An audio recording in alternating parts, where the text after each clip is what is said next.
Olá, gente bonita que está sempre aqui comigo no Elas Perguntam .podcast. É um prazer imenso. Estamos no 12º episódio. Graças a vocês, graças à sua audiência. E hoje o assunto vai ser um pouquinho polêmico. O assunto de hoje é sobre os desafios da matemática, aquela matéria aí que é o bicho-papão de todo mundo. E o meu convidado especial é o professor Gilvan de Freitas. É isso aí, Cleide. Obrigado pela oportunidade de defender um pouco a matemática, né? Que ela é muito mal falada. Sim. Mas ela é gente boa. É? Então vamos ver se é mesmo, né? Gilvan, eu que agradeço, tá? Um prazer imenso. Eu sei que tem os alunos aí que vão nos seguir, que vão acompanhar essa conversa, porque tá todo mundo curioso para saber o que vai rolar aqui. E vamos lá, você também não pode perder, fica até o final com a gente. Gilvan, fala um pouquinho de você. Eu gosto muito, sempre gostei muito de matemática, desde a época de escola, né? Fiz economia, depois parti para computação, né? E acabei terminando na pedagogia, na parte de matemática, né? Fiz a formação de professores e estou há 30 anos aí nessa luta aí, né? Incessante aí pela... Então, números é a sua paixão. Sempre foi, né? Gostei muito de história também, né? Uma coisa que chamava muita atenção na escola, eu lia muito, né? Mas eu tinha muita facilidade para matemática, então se foi levando as coisas, né? Ainda mais na parte de exatas, né? Com computação, você vê muita matemática, área de economia, que também a economia mexe muito com história, né? Uhum. Então foi nesse caminho aí. E vim parar em Angra, né? Minha esposa é de Angra, vim morar em Angra. Angra é a nossa praia, né? Cidade boa. Em um lugar mais tranquilo. Já foi um pouquinho mais tenso, mas agora, graças a Deus, está tudo bem, né? Bom, vamos lá. Quais são os desafios para o ensino da matemática? Olha, Cleide, não são poucos, né?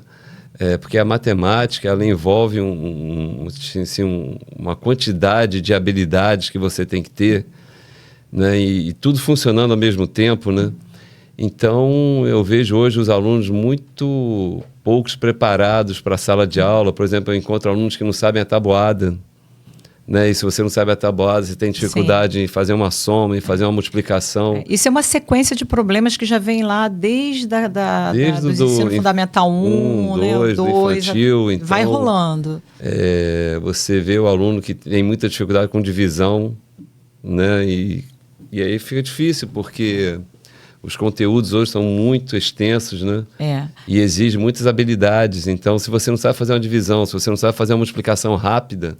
E matemática exige concentração. E hoje, o que a gente vê? A gente vê uma série de estímulos externos. Então, o aluno está na sala de aula, agora foi proibido, ainda bem, né? Proibido mesmo, né? Tanto que lá na escola agora não tem como ficar com o celular. Tem lá um quadrinho lá, todo mundo deixa lá. Mas assim, o menino está lá estudando em casa, vamos sair um pouco da escola.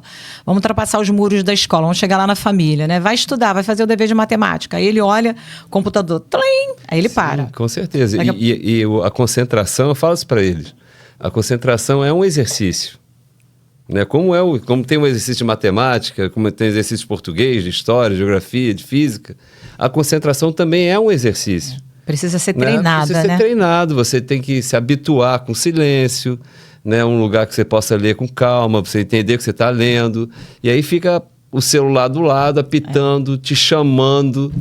Né? É uma criação de hábitos, então, né?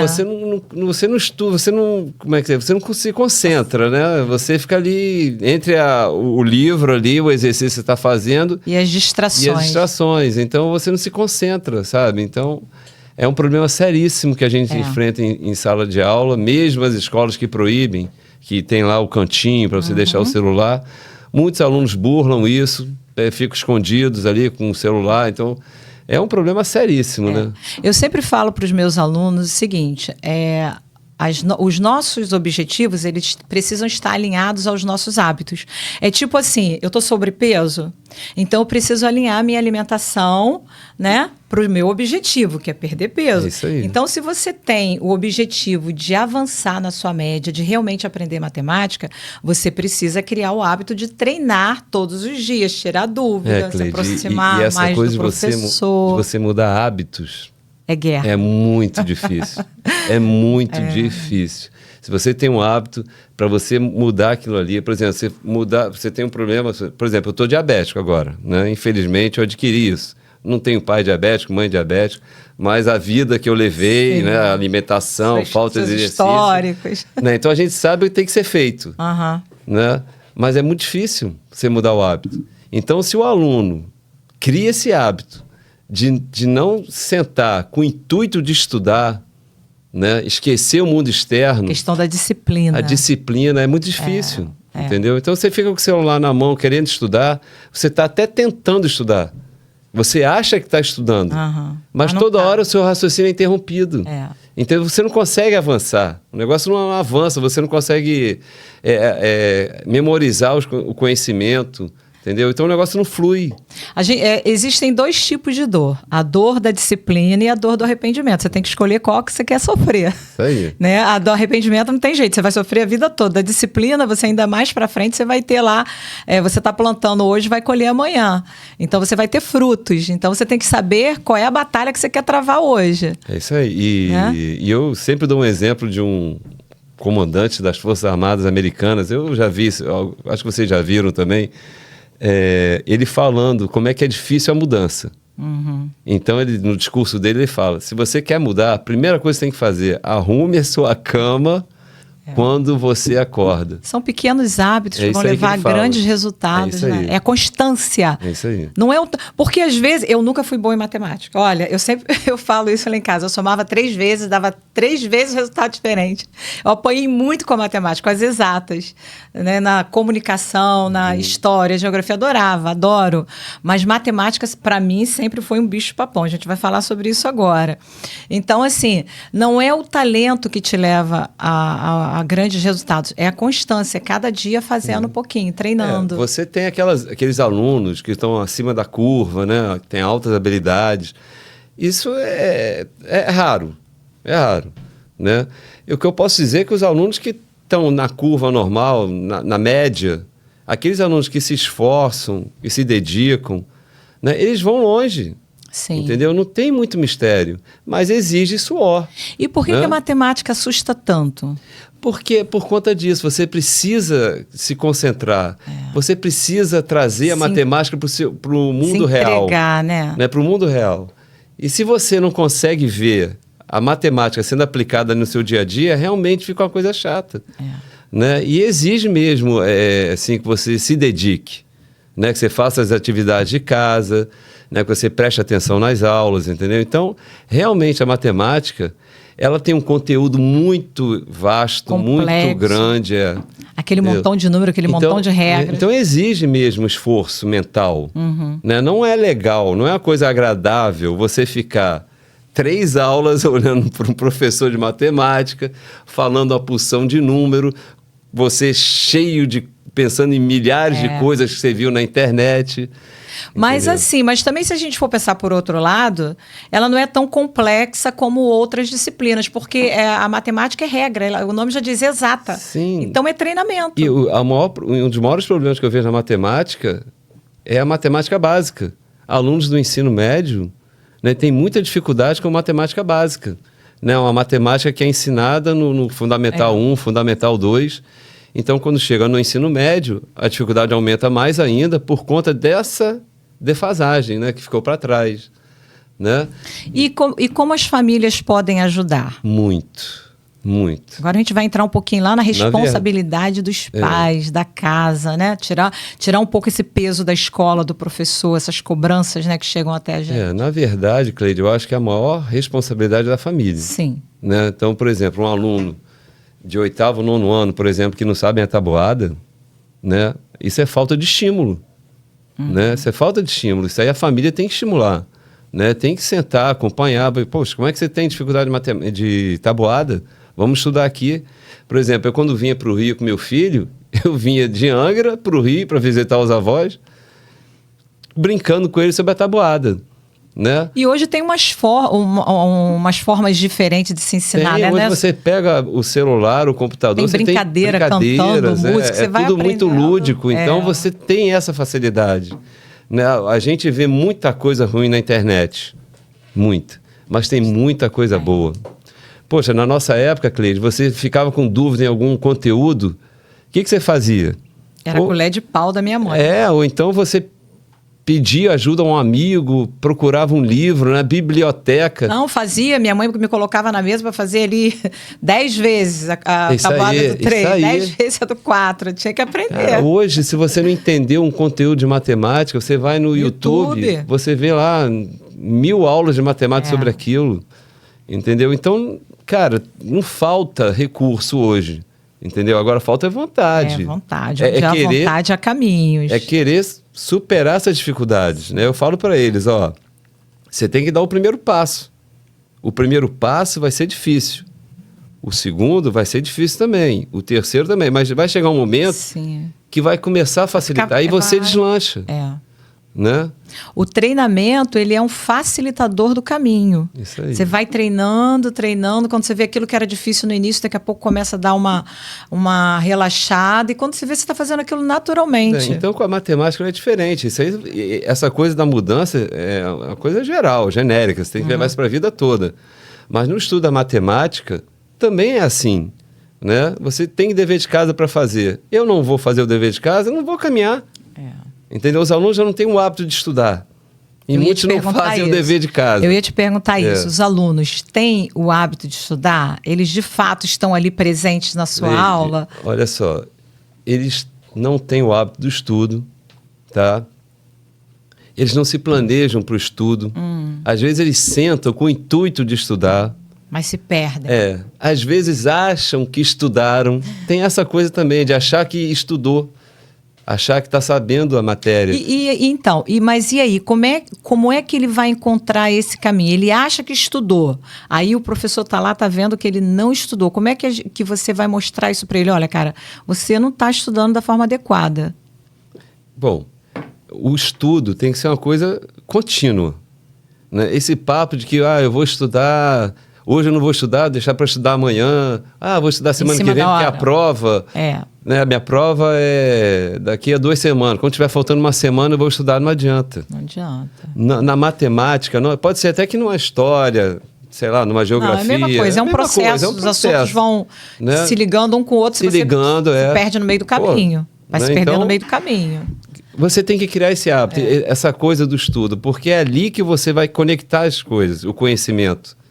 Né? E não tem o conhecimento hoje na matemática é muito conectado, mas os alunos não conseguem ligar um conhecimento ao outro. E a matemática está presente na nossa vida o tempo todo. Né? Aí eu falo com eles, cara, vocês têm que sentar um pouquinho todo dia para criar essa consciência matemática na cabeça, né? Ter a ginga da matemática, entendeu? Mas você só adquire isso todo dia e não precisa ser muito tempo. Cara, uns 45 minutinhos ali todo dia. Fazer o dever de casa, refazer as atividades que foram feitas em sala de aula. Você não consegue ter 100% de resultados se dedicar 50% do seu tempo. E quando a gente fala aqui de dedicar 100% do tempo, não são 24 horas. Você vai traçar esse tempo. Olha, todos os dias eu vou estudar 30 minutos de matemática. Esse é o seu 100%. Isso aí. E todos os dias você fazendo isso, lá na frente, 30 minutos hoje, amanhã, os resultados vão começar a aparecer. É procurar fazer o melhor que você pode fazer, né? Exatamente. Agora, também tem uma coisa, né? Essas crianças têm muitas atividades extra classe, né? É inglês, é natação, Mas é uma questão de organização, né? Eu acho que tudo se você tem... E acho legal que faça também, mas tem que se planejar, né? Tem que se planejar. Planejar o tempo, cuidar do tempo. A matemática tem horizontes? Olha, a matemática tem horizonte. Não sei se os alunos têm. Eu vejo muitos alunos, né, que estão chegando no vestibular... Saindo do ensino médio. Já para fazer Enem e não sabem o que... Ainda não tem aquele propósito, né? Não sabem o que vão fazer. Descobriram qual é o seu propósito. Sei lá, se é ligado a exatas, se é ligado a humanas. Então, isso me preocupa muito, porque quando você não tem horizontes também, você fica desestimulado. Fica. Né? E se você fica desestimulado, você não vai querer mudar, você não vai querer estudar, se planejar. Porque o que motiva a gente é saber por que a gente está acordando, é ter o propósito. O propósito, ele faz você entender por que você está acordando cedo, por que você está indo para a escola, você entende. Então, você vai buscando mais. É necessário que você descubra isso? Não tem tempo para isso, mas é necessário que você se prepare para quando esse propósito se mostrar para você, olha, aquilo ali que eu quero fazer, você está preparado. Sim, isso aí, Cleide, é uma coisa que a gente está em sala de aula, a gente vê, mas que os alunos levam para a vida como um todo. Né? A gente, quando fala que ele tem que se planejar, né? Ele tem que ser independente do professor. Né? Hoje ele pode ser, a gente estava falando das videoaulas que a gente vê no YouTube, né? Essa independência é fundamental, essa maturidade que a gente gostaria que o aluno tivesse, né? É muito importante, porque isso aí ele leva para a vida toda. Né? Não é só na questão da matemática, não é só dentro da escola, fora da escola. Eu acho que as escolas tinham que fazer, pelo menos assim, bimestral, uma mentoria.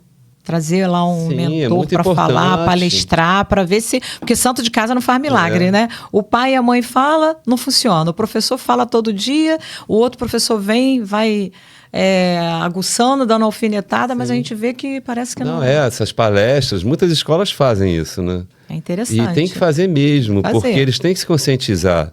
Né, do que, por exemplo, lá em Angra, uma cidade pequena, cara, a concorrência é muito pouca. Muitos alunos não têm noção do que é concorrência mesmo. Né? Você pega aí o Enem, são 6 milhões de candidatos. Né? Uma coisa assim absurda. Não, e eles pensam assim que é muito difícil passar. Não é não, sabe por quê? Todo mundo que faz a sua inscrição, vamos lá, colocam 100 alunos fazendo a inscrição. Dos 100, só 10 vão estudar. Então, assim, se você tiver nesses 10, fica fácil para você, porque todo mundo faz a inscrição, mas não se esforça. Não se esforça. Quem está competindo mesmo é o que você falou. É uma pequena porcentagem desse total. E vocês têm que se inserir nisso, né? Nessa disputa. Porque vocês, né, os alunos que nós temos, estudam em boas escolas, têm bons materiais didáticos, que não acontecem em alunos que estudam no Estado, né? Infelizmente, essa é a verdade. Isso é verdade. A gente vai falar sobre isso agora. Como é que você vê a educação no Brasil? Cleide, sim, sem querer ser pessimista, né? É uma coisa polêmica, ainda mais nesse Brasil a gente não pode nem falar muito. Né? Mas eu acho que, independente de governo, né, nada foi feito na educação no Brasil. Né? E o Brasil é um país rico. Muito triste. É um país rico, né, que tinha condições de fazer muito mais pela educação. Né, a gente vê países aí, eu falo até muito da Singapura, que foi um país que fez uma revolução educacional na década de 80 e hoje é uma potência. O que é Singapura na frente do Brasil? O Brasil é um gigante, gente, tem tudo e a gente não consegue sair do lugar. Tudo bem que é um país pequeno, a população menor, mas os desafios deles também são bem maiores, são grandes, não são muito diferentes dos nossos. Aí a gente fala de violência, a gente fala de distribuição de renda, a gente fala de desemprego, tudo passa pela educação. Você imagina essas crianças aí que cometem delitos aí nas ruas, se estivessem dentro de sala de aula, né, um tempo integral. Uma escola integral, de qualidade. Alunos, professores preparados, porque nós temos ótimos professores, ótimos. Né? Eu trabalho no meio, eu vejo quantos professores maravilhosos eu encontro todos os dias. Né? Então, se tivesse assim um treinamento de como lidar com a sala de aula ou técnicas de ensinos mais atualizadas, só isso. Porque às vezes a gente fala assim, nossa, esses alunos estão mudando. Isso. Claro, gente, as coisas mudaram e a gente também tem que mudar junto. Né? As nossas técnicas, as nossas ferramentas, a nossa maneira de lidar com os mesmos na nossa sala de aula, as coisas mudaram. Isso, então, a remuneração. Sim. Então, o Brasil tinha tudo. Cleide é um país rico. Eles falam, não tem dinheiro. Tem. Claro que tem. Tem dinheiro. Tem dinheiro. Eles sabem o que tem que fazer? Sabem. Quem sou eu para querer inventar? Não estou inventando nada, né? Eu falo muito isso na sala de aula. Eu falo assim, gente, eu converso com os alunos, o que vocês acham? Aí eles falam, pô, se vocês sabem, imagine quem está lá. Quem está lá. Claro que sabe. Gente inteligentíssima, estudada, que conhece o mundo, né? Tem experiências em outros países. Mas você sabe que a ignorância é maior, né? Ela é mais forte, será que... Não, eles querem, né, gente, a gente vai começar a criar polêmica aqui, mas é verdade, eles não querem um povo Talvez politizado, um povo esclarecido, não querem, porque para eles é melhor essa massa de manobra, né, fica muito mais fácil de convencê-los. Então eu fico pensando assim, eu trabalho em escolas particulares, a gente vê assim o padrão mais alto, né?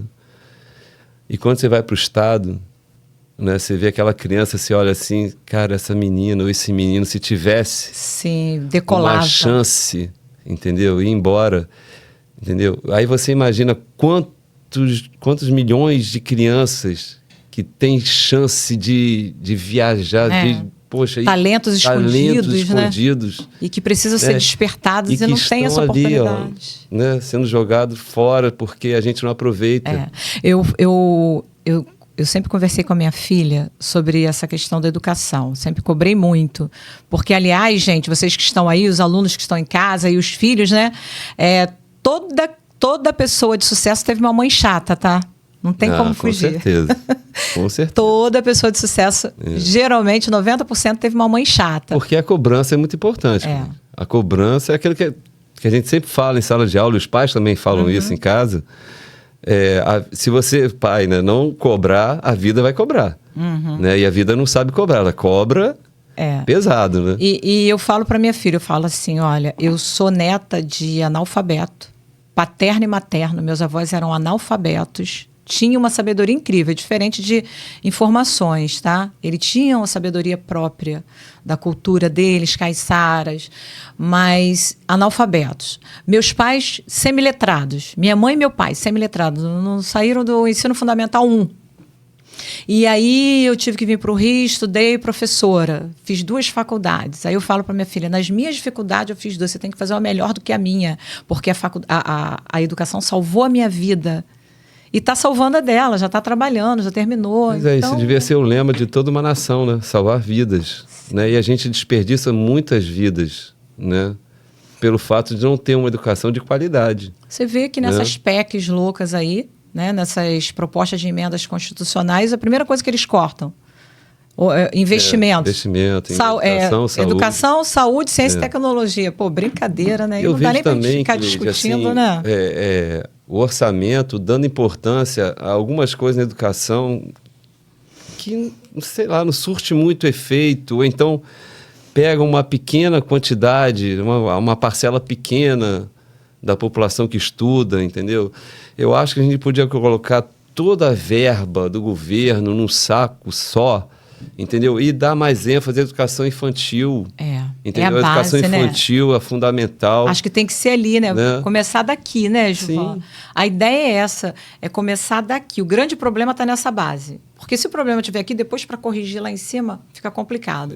Então tem que começar ali na base. Ensino fundamental 1, desde o pré. É isso aí. E vai embora. Nada é fácil, né? A gente fala assim como se fosse fácil, a gente sabe que não é fácil, né? Mas a gente tem muito talento aí que poderia fazer um planejamento, né? Um planejamento econômico, social, para viabilizar isso aí. Porque todo mundo sabe que tem que ser feito. E assim, a grande desigualdade social, ela parte da educação. Porque se todo mundo tivesse nesse mesmo nível, você iria alcançar, falar a mesma língua, alcançar as disputas não ocorreria tanta disparidade, né? Por que esse aqui consegue, aquele lá não? Então, assim, a educação é a principal ferramenta para buscar essa igualdade social que a gente tanto fala, né? Então é fundamental, né? Então os desafios são enormes, né? E, infelizmente, eu não vejo. Não sei se você compartilha do meu pessimismo, mas eu não vejo, sinceramente. Não, assim, eu fico decepcionada. Eu não gosto nem de falar. Prazo, para ser o mais otimista possível, eu não vejo. Entendeu? Porque a gente sabe, para terminar esse nicho dessa conversa, para a gente não entrar muito na questão política, mas é real, a política não é o problema. O problema são os políticos, porque a gente vê muitas políticas públicas salvando vidas. Então, o problema não está na política, o problema está nos políticos, nas pessoas que estão de frente. Isso é o grande problema. Mas voltando aqui para o bicho-papão. E aí, seus alunos, como é que... A gente já está chegando na metade do ano, né, Gilvan? Como passou rápido. Passa muito rápido. Já tem gente já tomando rasteira? Já. O conteúdo é muito grande. Isso que você falou dos desafios da matemática, isso é uma quantidade de coisas que você tem que ensinar e aprender. E assim, coisa rápida, porque o conteúdo é muito grande. Você pega lá o Enem, por exemplo, que é o nosso objetivo. Né? O objetivo de 90% é fazer Enem, ou então outro vestibular qualquer. Né? Não tô Mas falando o Enem só ajuda muito, ajudou muito a minha filha.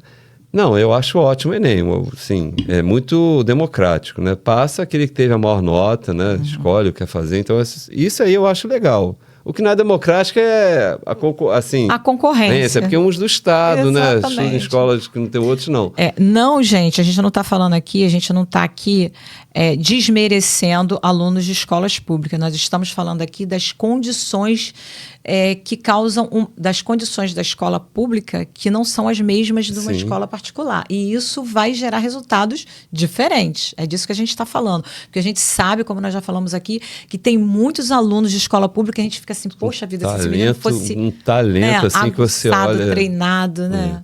Então você vê o Enem, você vai pegar lá o edital do Enem, cara, é uma coisa absurda de conteúdo.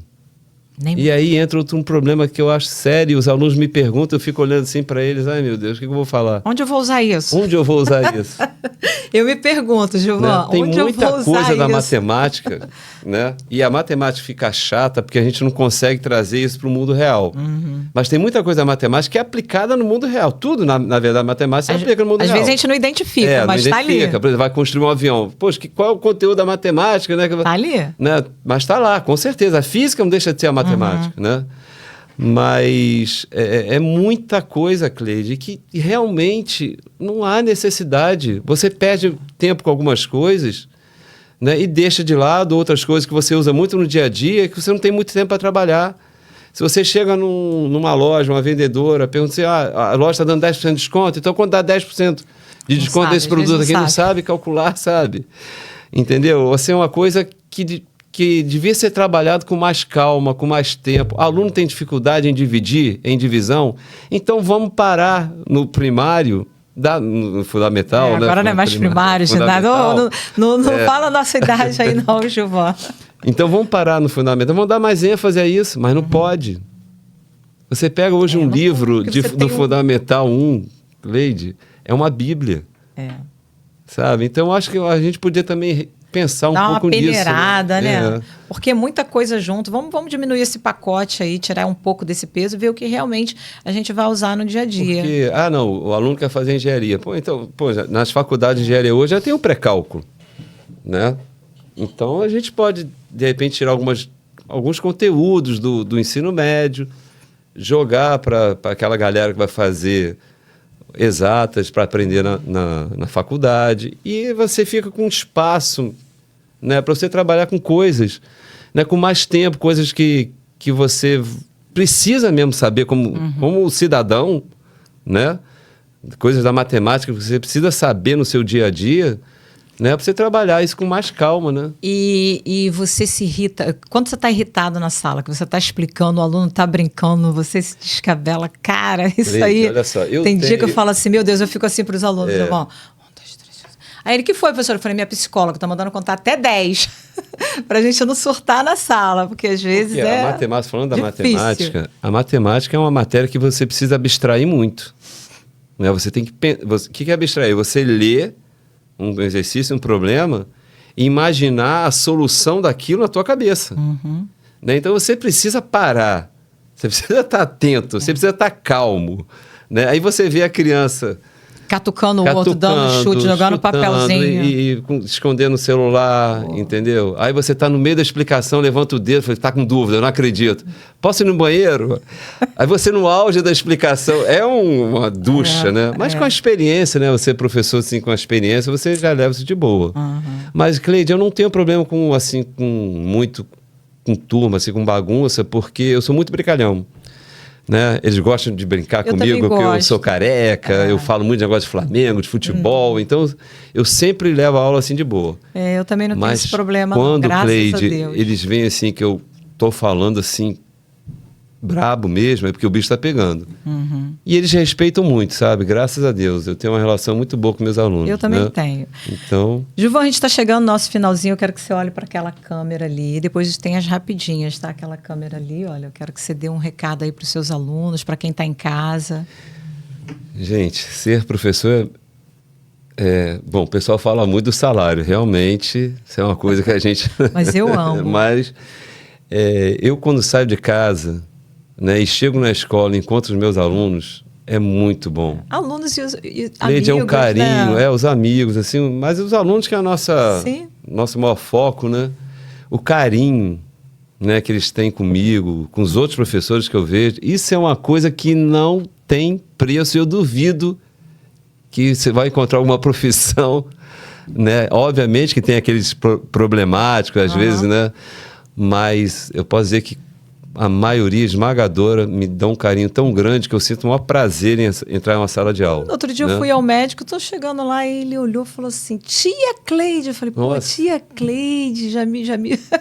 Uma vez eu estava numa Tá me boate. achando tão bem, titia. Eu falei, pô, a idade tá passando.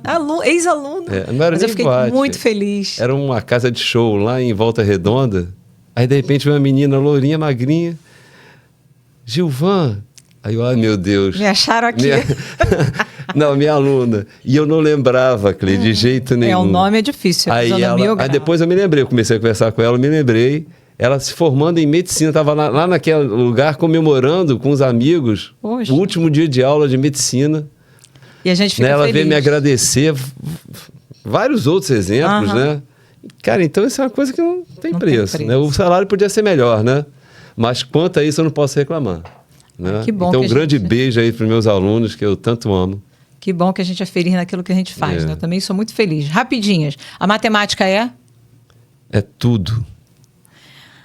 Eu me irrito na sala de aula quando... Quando tem deboche.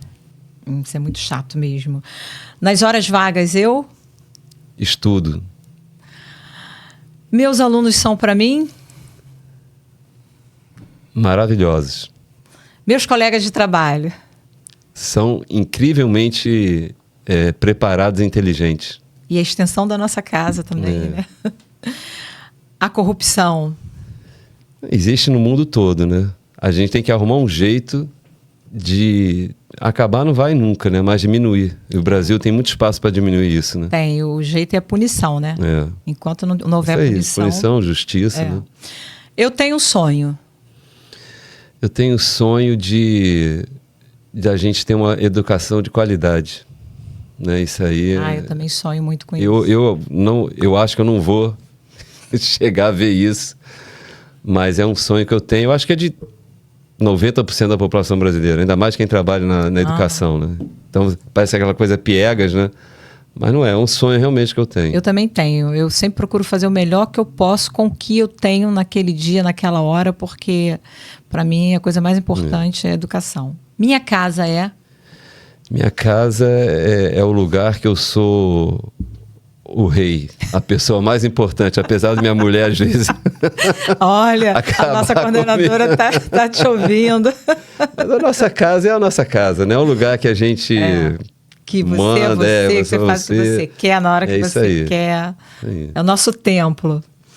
E daqui para frente, Gilvan, 2024, quais são os seus planos?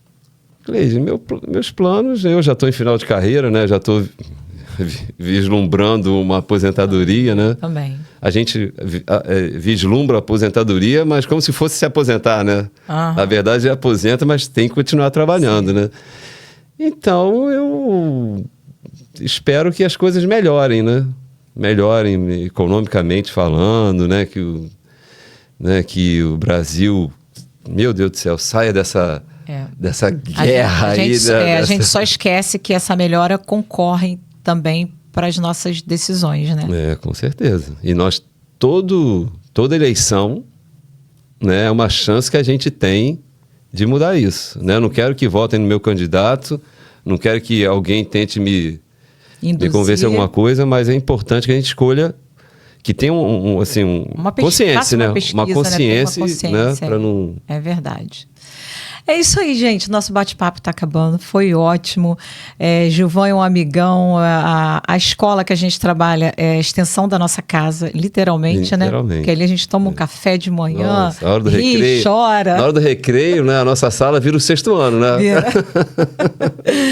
E é isso, gente. Eu quero agradecer. Vou deixar o Gilvan agradecer para eu estar terminando, deixar o recado final, Gilvan, para a gente estar terminando. Cleide, eu muito agradecido. Eu nunca tive essa oportunidade de falar assim na internet sobre minha profissão, né? E eu vejo que você está fazendo um trabalho maravilhoso. Ai, que bom, né? obrigada. Você é uma mulher muito capaz, né? Eu sempre falei isso muito para você. Então eu espero que você tenha muito sucesso aí, que você não desista Não desiste, não. desse seu... Eu sou teimosa. Elas perguntam, né? Porque é um lugar que pessoas simples e humildes que ninguém conhece. Sim, mas né? tem experiências incríveis. E tem chance de dar os seus depoimentos, né? Sim, tá? Então, elas perguntam, só que às vezes, hoje, por exemplo, a minha convidada não conseguiu chegar no horário e a gente tem um horário no estúdio. Eu falei, gente, vamos embora. Quando não tem jeito, eu mando ver. A gente não pode parar. Pessoal que está em casa, um prazer. É sempre um prazer estar aqui nessa mesa compartilhando nossas experiências, compartilhando assuntos relevantes e sempre com muita gratidão. Muito obrigado. 12º podcast, está crescendo a cada dia mais e eu agradeço a você que está em casa e agradeço meu convidado Gilvan por disponibilizar esse tempo aqui para gente. Eu que agradeço, Cleide. Tudo de bom. Muito obrigada.